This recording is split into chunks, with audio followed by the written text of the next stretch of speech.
At someone else's house, you have to follow their rules.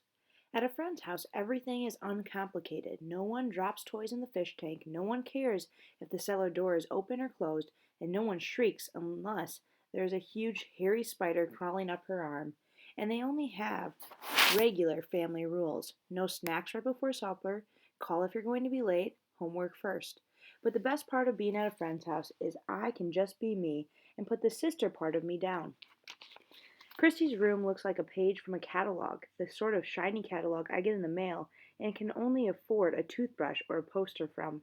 But Christy's new pink swirled curtains match the fat comforter on her bed, which matches the pink and blue rug on her floor. It's all beautiful, but what I envy most is the neat row of things on her bureau. Photographs, makeup, her jewelry tree, and a long row of nail polish bottles. Everything out in the open, not jumbled in drawers like mine, out of David's sight. Lying next to Christy on her new smelling pink comforter, I wish I wasn't wearing an old sun faded t shirt and had put on makeup this morning. I think he's cute, Christy says, and I force my gaze back to the teen people spread in front of us. The boy in the magazine has perfect teeth and stabbing dark eyes. Christy taps the little box that says Up Close and Personal with Jake. He says his ideal date would be a sunset walk on the beach and a picnic supper that she had prepared. He sounds cheap. Soon as I say it, I wish I could stuff the words back into my mouth. But Kirsty laughs. Yeah, why can't he bring the picnic? If you get invited somewhere, you shouldn't have to bring supper. She flips her onto her back. I roll over too. Her ceiling is ordinary, plain white, with a simple square glass light in the middle and two hooks like upside down question marks holding nothing. I think Mrs. Bowman hung plants there. Can you date yet? Kirsty asks. I shrug. I know boys from school and church, but no one I want to go somewhere with by myself. Well, not really by myself, because he'd be there too. Oh, shut up, I tell my tongue. You should ask that boy you drew on a date, Christy says. What's his name? I shift my shoulders, pretending I need to stretch so she won't notice I'm squirming. Is there any harm in telling his name? They're not likely to meet. Jason doesn't even go to the same school I do. Jason? My boyfriend and I broke up before I moved, Chrissy says, but I think Ryan likes me. His mom works at the community center where I volunteer. Did you know the community center is sponsoring a summer dance? It's for kids aged 8 to 17. You should ask Jason. You volunteer? I need to change the subject. Yeah, with the preschool day camp. It sounded fun when I signed up, but they want me to come every day now. And with going to dad's every weekend, I haven't even really had time to finish unpacking. I glance at her bureau to the framed photograph of a man standing with a dog. My friend Melissa's parents are divorced. She's in California for the summer with her dad. My parents aren't divorced. She says it so sharp I gasp. I'm sorry, I thought because they're just separated. Chrissy reaches to twirl a piece of her hair in her fingers. They're just taking a break for a while. It's so quiet I can hear birds outside and cars driving past on the road. Chrissy holds the very end of the lock of hair, and it spins, falling against the path of freckles across her nose. Want to shoot some baskets? She asks, pushing her hair away.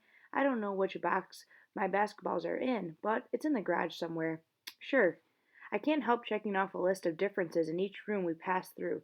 No locks on the doors, no little kid videos next to the TV, no safety plugs in the outlets, and a box of cookies left out on the kitchen table. No one worried someone will eat them all at once. Christie's garage is full of boxes, bikes, rakes, a snowblower, and clutter of other things. We open boxes until we find our basketball. I hope you're not real good. Chrissy passes me the ball. I'm only kinda good. Me too, I say, relieved. We play one-on-one until I see Dad pull into the driveway with David. David runs up the walkway to our house clutching his video. Hi, Dad smiles, coming towards the fence. It's a nice surprise to drive in and see you next door, Kath. First, I've told him not to call me Kath because it sounds too much like he's calling me a baby cow. And second, why is it such a surprise? I have a friend next door? You need to get David a new tape player I set up for a shot. The one that he keeps pulling his cassettes apart, and I have to fix them. The ball bounces off the rim. Can't you say hello first? Dad asks. Hello, but don't forget, I'm sick of fixing his cassettes. I'm Catherine's dad, he nods to Christy. It's nice to have you and your family in the neighborhood. What do your parents? Oh, wow, I check my watch. It's getting late. Yeah, I have to start supper for my mom. Christy shoots the ball. I'll see you? Definitely. I get the ball and pass it to her, loving the hollow thump it makes hitting her hands. I'll be in a minute, Dad calls. I need to get something from the car. I walk home, easy as you please. In the living room, I can barely keep from skipping past Mom, reading the newspaper on the couch. Next to her, David shakes his hands with excitement as a video preview plays on the TV. Did you have fun? Mom asks me. The newspaper pages make a whispery sound as she folds them. Chrissy seems like a nice girl. I nod. David slaps his legs in with his hands. Rated PG for adventure, action, and peril.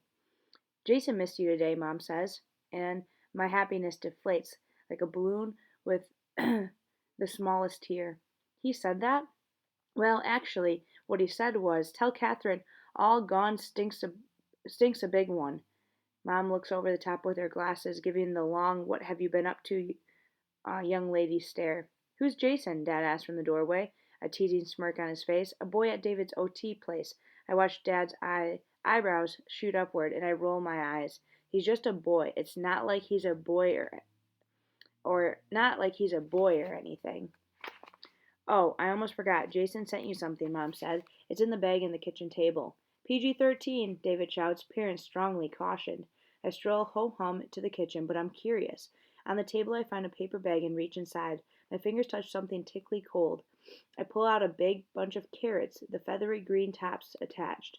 Untangling a carrot from the bunch, I imagine Cinnamon and Nutmeg in their cage shuffling through the shavings, drinking from the water bottle. I snap the carrot in half. From down the hall comes a crazed burst of squealing, then a shriek. Quiet, pigs! By the time I reach my room, David's standing in my doorway and his hands over his ears. Sorry, I push past him. Go back to your video. They'll stop in a minute. Cinnamon and Nutmeg jostle each other, their front feet high up against the side of the cage. Out of my way, Fatso. What are you calling fat, hairball? That carrot is mine. I toss carrot bits into the cage and a shaving flying scuffle breaks out, finally settling into happy chortling and chewing sounds. A trickle of guilt curls through me. Why can't the world be simpler, like it is for guinea pigs? They only have a few rules. Crying will get you attention. If it fits in your mouth, it's food. Scream if you don't get your share. But I can make it up to Jason on Tuesday. I already know how.